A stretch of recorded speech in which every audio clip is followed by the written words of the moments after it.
Meron pa po silang isang ano, meron pa po silang isang pakulo ngayon, mga boss, chief, amo, sir. Ang pakulo naman po nila ngayon, mga kababayan, nagpa-drug test sila, mga bossing. Nagpa-drug test yung mga ewan ko pinaumpisan nito, eh, ang mga nagpaumpisa nito yung mga huling mga batch na nasibak, eh, 'no? Sabi nila kapagka ikaw na road tag, sibak ka. Yun daw ang dahilan kung bakit sila nasibak. O ngayon po, meron na din silang YouTube channel, eh, parang nakakain na ng ampalaya din po, mga kababayan. Paumpisa sila, oh. "Oh, ganito, kami po ay magpapa-drug test, 'no, para ito ay kumbaga, mahikayat natin na ang pangulo ay magpa-drug test din." Napakaliit, 'no, ng bilang nila, mga kababayan. Napakaliit para utuin ang ating pangulo, mga bossing. Tama kayo, Vic Rodriguez, siya yung humawak nun, 'no, yung dalawang drug test, 'di ba? Ito po ang drug test ng ating pangulo at ito po ay legal, mga kababayan, 'no? Sa tamang proseso po namin ginawa ito. Oh, tapos ngayon dahil sibak sa Malacanang, naging mapait na, naging bitter na, biglang hindi na credible yung drug test na ginawa ng ating pangulo. Tayo po, mga bossing, tayo talaga, naniniwala tayo, eh, 'no, na hindi papatulan ng ating pangulo yang mga 'yan. Lalo't na po, eh, pati ang mga kakampings, mga kababayan, eh, nakasuporta sa ating pangulo, 'no? Naniniwala sa ating pangulo na tama yung ginagawa.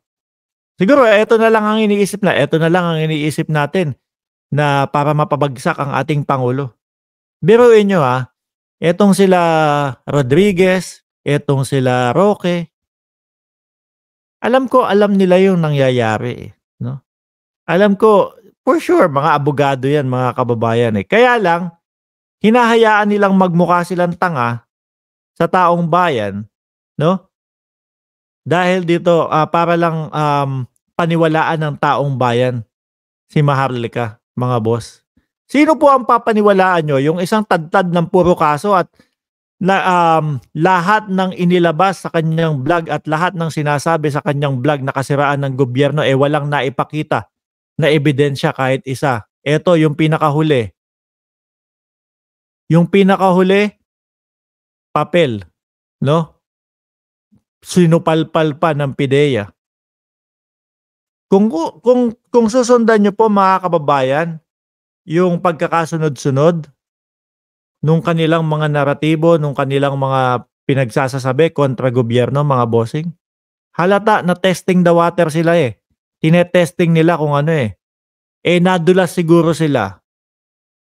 Tingin ko ganito 'yan, mga kababayan, eh. Nung Pulveron video, siguro nadulas sila, 'no, na, kunyari may Pulveron video, ayan. Hindi nila akalain na, eh, kailangan pala ipakita sa mga taong bayan yung Pulveron video na pinagkakakanan natin na wala namang katotohanan. Mga ganyan, 'di ba? Siguro iniisip nila, o sabihin mo may Pulveron video, napanood natin. Kasi iba-iba po yung mga sinasabi nila simulat sa pool. Simula nung umpisa pa lang po, mga kababayan, 'di ba? Kesyo daw napanood nito, nung una hawak nila, nasa posesyon nila, tapos biglang hindi sa posesyon nila kasi walang mailabas. Oh, hanggang sa dumating sa point na, mga kababayan, eh, o sige maghintay kayo ng January 1, lalabas yung Pulveron video. Eh, siguro hindi nila kinaya. O January 5 pa, hindi pa din kaya, 'no? So kaya sa tamang panahon yung kasunod. Tapos si Maharlika nakaramdam na, putik na 'yan, 2,000 na lang ang views ko, Kasi kapagka Pulveron video, mga kababayan, 7,000 to 8,000 ang nanonood sa kanila, 'no? 7,000 hanggang 8,000 ang nanonood sa kanila. Eh, etong mga nakaraan sabi ko, bumababa na ang views, siguro napapagod na yung tao dahil puro kasiraan lang tas walang ipinapakita. Biglang sinalpak yung Pulveron video ulit. O eto, Mga kababayan, lalabas na ang pulburon video, maghintay kayo April 2, 'no?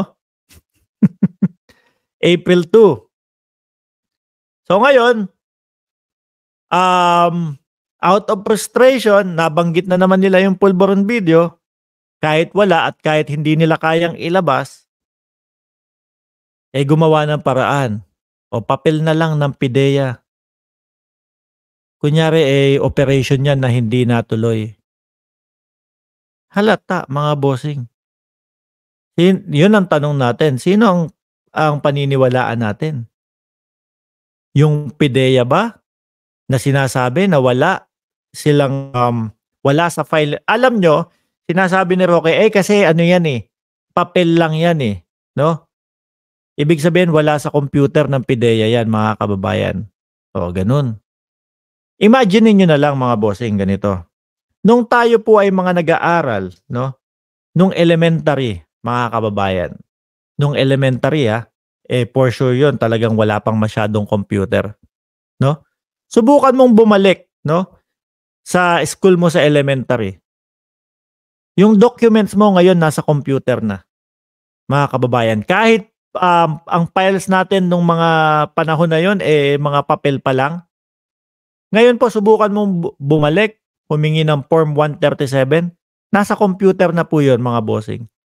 Kasi, kahit yung mga file na yon, importante yon, ilalagay nila sa computer yan, mga kababayan. No? Ilalagay nila yan, mga bossing. At isa pa, doon sa pinapakita nilang papel, mga bossing, na galing daw po si PIDEA, anak ng tinapa, ang bobo naman ng ahente na yon. Pumirma ng walang control number. Tayo po, bago tayo pumirma ng mga ganun, kukumpletuhin mo muna yun. Aalamin mo muna lahat, no? Wala, kulang pa to. Sige, balik mo, tapos saka ako pipirmahan. Kumpletuhin nyo muna to. O, di ba? Ganun. Ganon. So ngayon, para magtuloy-tuloy pa din, wala na silang magawa, mga kababayan Hindi na sila pinapaniwalaan ng tao. Kaya para magmukhang kunyari, totoo, yung PIDEA agent kunyari lalabas. Asan lang lalabas? No? Ano, gusto nyo kaming papaniwalain dyan sa papel na yan? Tapos hindi nyo maipakita yung pangalan? Ano sabihin nyo? Para sa protection ng PIDEA agent na yon.